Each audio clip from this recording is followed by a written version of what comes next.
She told me to sleep on the couch, so I picked someone else's. Then go sleep on the couch. That was the last sentence she spat before slamming the bedroom door behind her. 3 seconds later, I was already tying my shoes. 5 seconds after that, I was halfway across our yard, knocking on Harper's door. Let me guess. You think I'm insane? Maybe I was. Or maybe after what she pulled that evening, I was finally thinking clearly for the first time in 3 years. It started with a wine bottle. Not just any bottle, this dusty, overpriced thing she'd been saving for a special night. She opened it without saying a word, poured one glass, and sat across from me in complete silence as she scrolled on her phone. When I asked what the occasion was, she didn't look up. Then the doorbell rang. I figured it was delivery. It was Xander. Xander with the long hair and smug jawline. Xander with the "we're just co-workers" badge and a weird habit of texting her accidentally at 1:14 a.m. Xander who once called me Eliot the errand boy at her birthday dinner in front of 10 people. That Xander.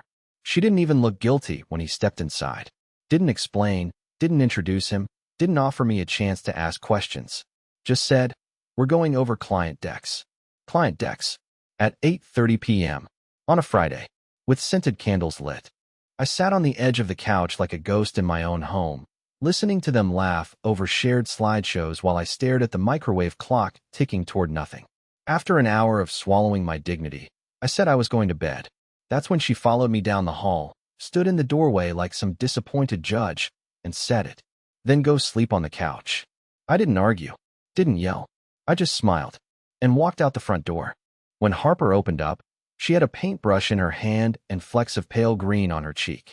"Didn't expect you tonight," she said, not surprised, just prepared. "I was kicked out," I said. "Is your couch available?" She stepped aside without asking another question. Now here's the twist. I didn't go there to be petty. I went because Harper knew something. Something she hadn't told me. Something about my wife. And as I sank into the warmth of her couch and listened to the distant hum of her air purifier, Harper walked over, sat beside me, and placed an envelope in my lap. "I didn't know if you'd ever come," she whispered.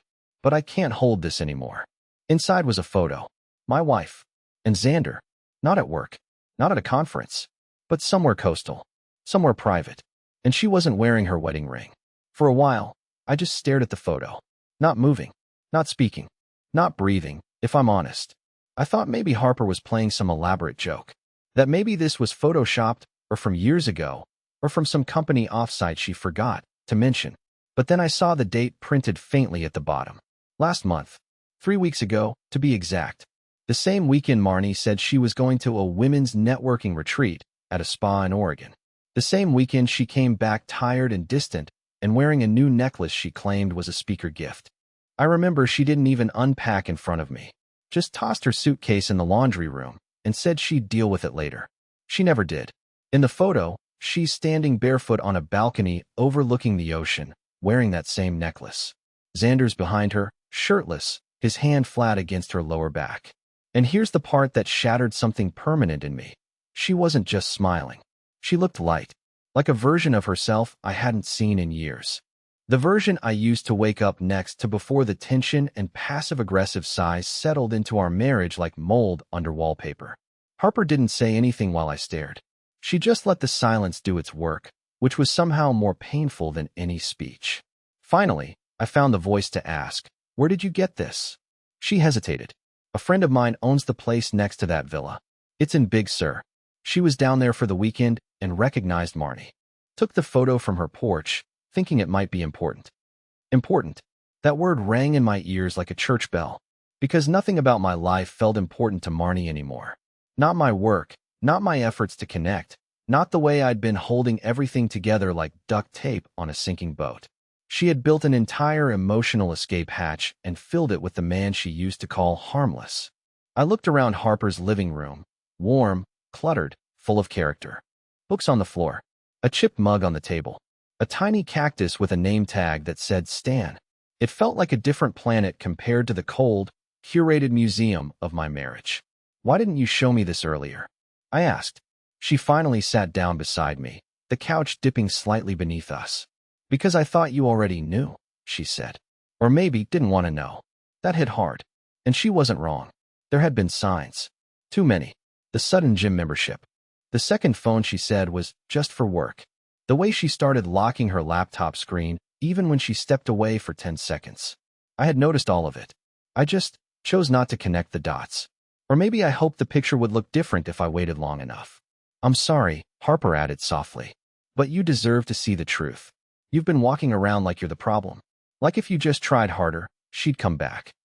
I felt something swell in my chest. Grief maybe, or rage, or whatever sits in the pit of your stomach when the person you trust most treats your loyalty like garbage. I didn't cry. Not yet. But I felt the first crack. Then Harper handed me something else, a printed screenshot. An email. Sent from Marnie to someone named Jeremy. Subject line, let's talk prenup. I looked up at Harper. She didn't flinch. That part, she said, was forwarded to me by mistake. Jeremy's her lawyer. She's been preparing this for a while. You should know. I sat back, my mind racing.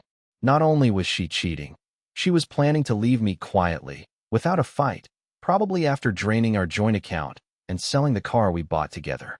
But she didn't expect me to know first. And she definitely didn't expect me to walk out tonight. She still thought I was on our couch, spiraling in silence like always. Not anymore. Because Harper wasn't the only one keeping receipts. I had something too. And if Marnie thought I was going to go down without a sound, she had no idea who she married. I didn't sleep that night. Not even a minute. I lay there on Harper's couch, staring at the ceiling, my heart refusing to shut up. My body was still, but my brain was sprinting laps in the dark, rewinding years of memories, rewriting moments I thought were innocent, now drenched in suspicion. That necklace, that spa trip, the networking brunches that always lasted into dinner. The way she laughed too hard at texts she wouldn't show me. And all the times I blamed myself. I kept replaying the moment she told me to sleep on the couch. Not just the words, but the tone. Like she was doing me a favor by letting me stay in the house at all. Like I was some background character in her main story. Around 6 a.m., Harper knocked softly and offered me coffee. She looked like she hadn't slept either. We didn't say much, just sat in the quiet, sipping from mismatched mugs, letting the weight of everything settle in. After I showered and borrowed one of Harper's old t-shirts, hers were weirdly soft, by the way, I told her I had to go back. Not to talk. Not yet. Just to see. I wanted to walk through my house one more time before things changed forever. And deep down, I hoped. No. Needed. To catch Marnie before she realized I wasn't where she left me. I didn't take my key out. I just knocked. No answer. I knocked again, louder. Still nothing. I was reaching for my phone to call her when I heard the faintest rustle inside. Curtains moved. I saw her silhouette pass through the hallway. She was home, but pretending not to be. So I did what any tired, emotionally scorched husband would do. I walked around to the side door. The one she always forgot to lock. It clicked open like it was waiting for me. The house was dim, eerily quiet. Her purse was on the dining table. Shoes near the door. Her phone charger still plugged in. But no Marnie. I crept into the bedroom. Empty. Bed half-made. Pillows missing. Bathroom lights off. And then I noticed something strange. Her laptop was open on the desk. Now, I've never been the snoop through her stuff type. Mostly because I knew I'd hate what I'd find. But this wasn't snooping.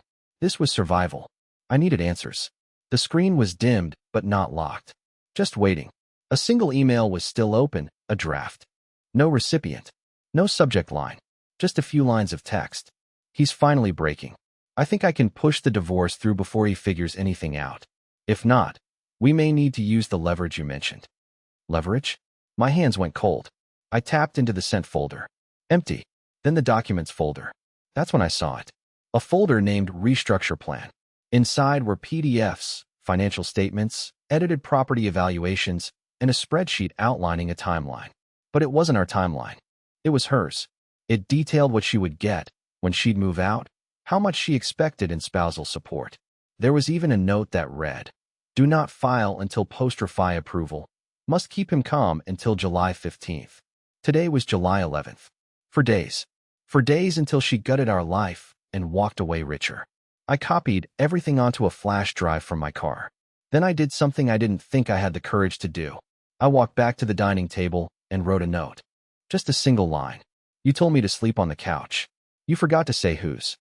Then I placed her favorite mug on top, the one I bought her in Aspen with the stupid ceramic mousse, and walked out, leaving the front door wide open behind me.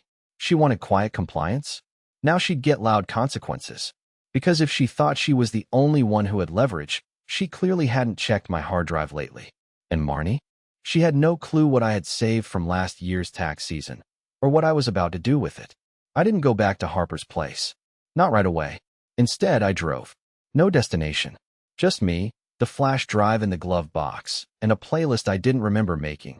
But somehow it knew the mood. Bitter, petty, strangely empowering. Every time a traffic light turned red, I kept replaying her words in my head. Not just sleep on the couch, but everything leading up to it. The sighs, the corrections, the way she stopped using we in conversations about our future. For the past year, I had been shrinking to fit into her life, making myself small, agreeable, useful. She told me I was too sensitive, so I numbed myself. She said I asked too many questions, so I stopped talking. She claimed I wasn't ambitious enough, so I took on projects I hated just to look busy. And in the end, none of it mattered. Because while I was busy trying to earn her respect, she was scheduling meetings with lawyers behind my back. And now she had a 4-day head start. I pulled into a grocery store parking lot and just sat there, watching people go in and out with their carts like their lives weren't actively imploding. Must be nice, I thought.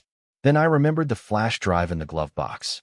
I took out my laptop, connected to my hotspot, and started reviewing everything I'd copied. Not just the financial plans, but the emails, the receipts, the timeline of lies. Turns out, she hadn't just been planning a quiet exit. She'd been padding it. Marnie had created 2 separate consulting invoices for a company that didn't exist, a shell name registered to a P.O. box I recognized.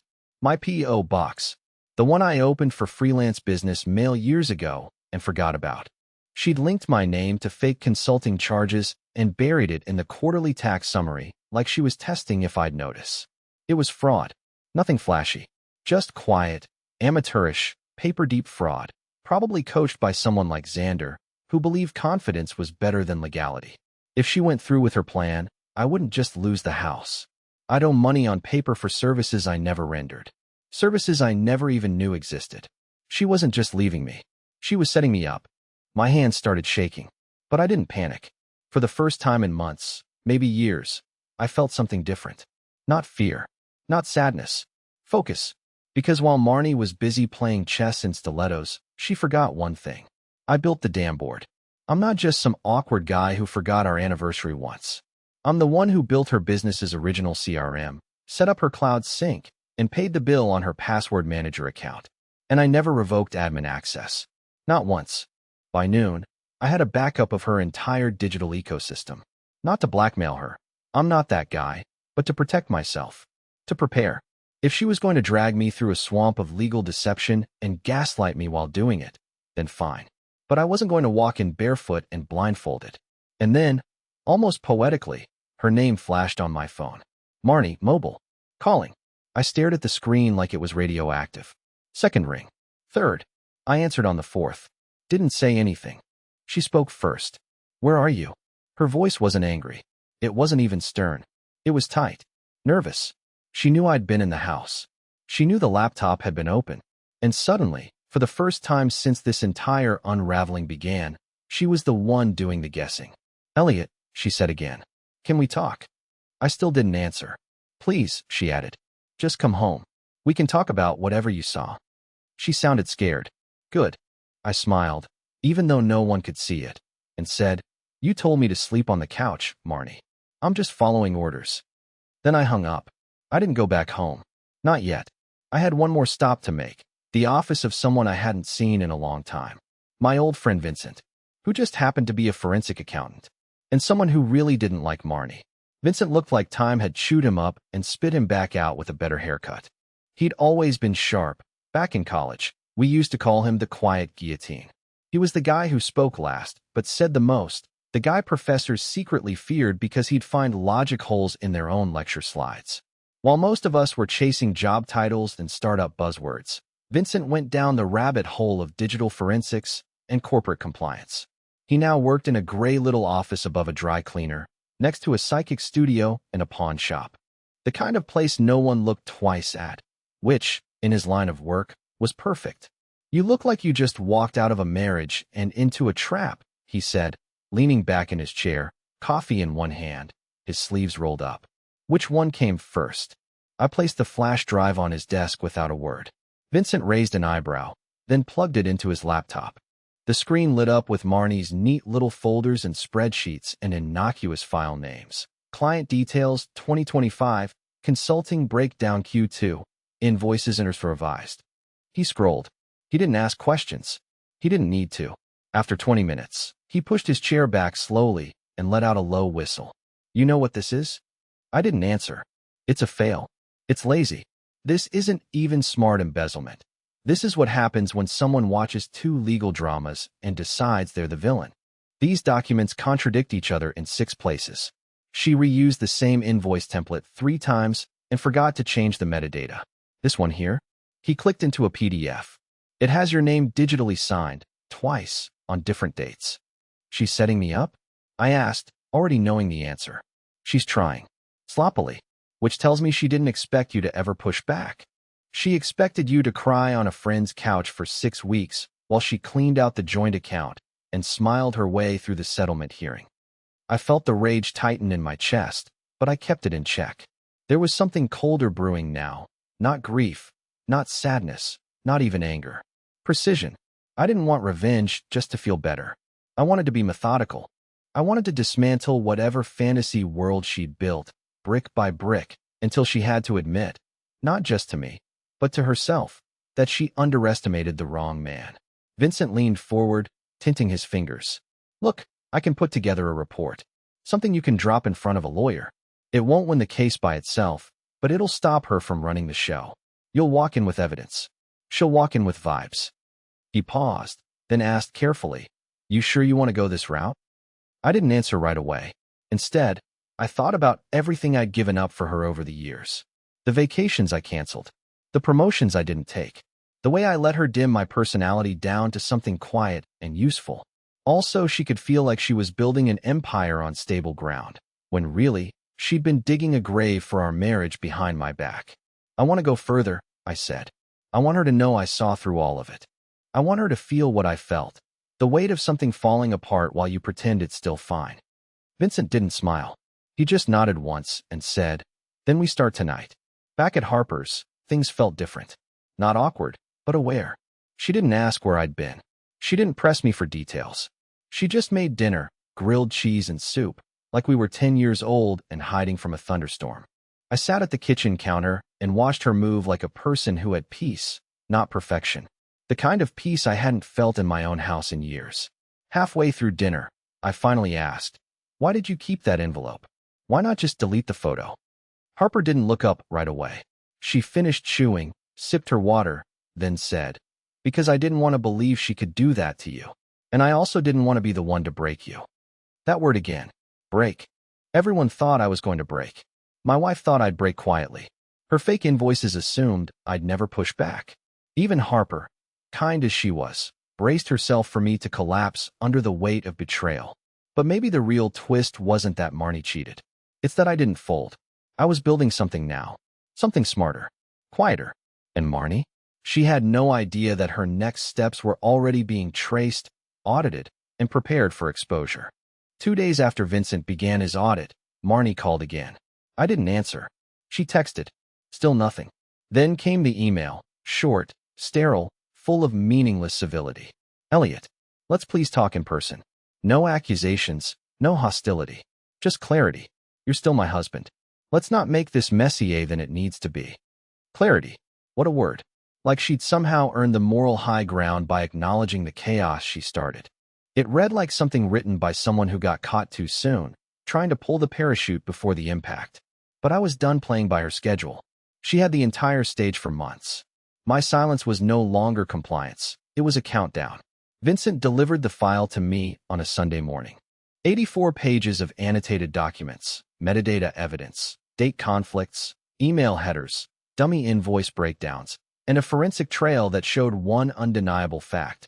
Marnie had committed premeditated financial fraud against her own spouse and left a breadcrumb trail so poorly managed, it was embarrassing. I printed 2 copies and dropped one in a black binder. I didn't mail it. I delivered it myself. She was home. I could tell because her new luxury SUV was parked diagonally in the driveway like she always did when she was too tired to care. I walked to the front door and rang the bell. She took her time opening it, probably peeking through the peephole, debating whether she looked surprised or composed. When she finally opened the door, she blinked fast, like she was trying to switch faces mid-expression. "Eliot," she said, voice light, overly casual. "You didn't reply?" "I figured I'd bring the reply in person," I said, holding out the binder. She looked at it like it might explode. "What's this?" "Clarity," I said. "Your word." She didn't reach for it, just stared at it like the cover would change if she waited long enough. "Is this what I think it is? If you think it's an organized breakdown of everything you've been doing behind my back, with timestamps and printable receipts, then yes." Her expression flickered again. "You went through my files?" "No," I said. "You left them out. I just paid attention. Something you taught me not to do in our marriage." She opened the binder and skimmed. Her eyes darkened. Not with guilt, with calculation. She was already looking for the angle. Already searching for the hole. Already trying to script her next move. But the documents were airtight. Vincent made sure of it. No typos. No contradictions. No emotional flare-ups. Just data. Cold and clean. "This isn't admissible in court," she finally said, voice tight. "It doesn't need to be," I replied. "It just needs to exist." She looked up, and for the first time since this entire unraveling began, she dropped the mask. "Do you really want to make this ugly, Eliot?" I laughed. Not because it was funny, but because it was so absurdly ironic that she thought this was me escalating. "It's already ugly, Marnie. I'm just making sure you don't spray perfume on a corpse and call it a future." She stepped back. I didn't follow. I just placed the binder on the entry table, next to the ridiculous glass bowl she insisted on filling with fake lemons for aesthetic balance. As I turned to leave, she asked one final question. "Is this about her?" She meant Harper. Of course she did. Because in her world, no man moves with clarity unless another woman is pulling the strings. I looked her dead in the eyes. "No," I said. "This is about you." Then I walked out. I didn't go back to Harper's. Not immediately. Instead, I booked a room at a small hotel near the lake. No emails. No documents.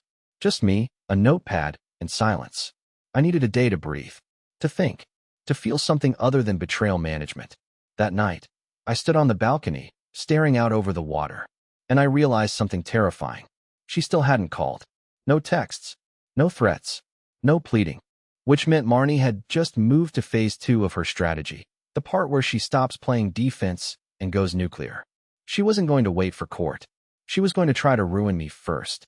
2 days after I handed Marnie the file, I woke up to the sound of my phone buzzing nonstop on the hotel nightstand.